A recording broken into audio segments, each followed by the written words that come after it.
If you're a telecom engineer, field technician, or network enthusiast, this tutorial is for you. We're going beyond theory and focusing on the real-world installation process used on live GSM, UMTS, LTE, and 5G sites.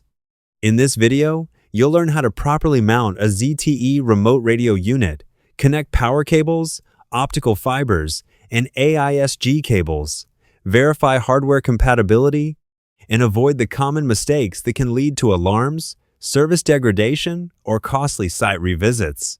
Every connection matters. Every installation step impacts network performance. That's why mastering RRU installation is a key skill for every telecom professional.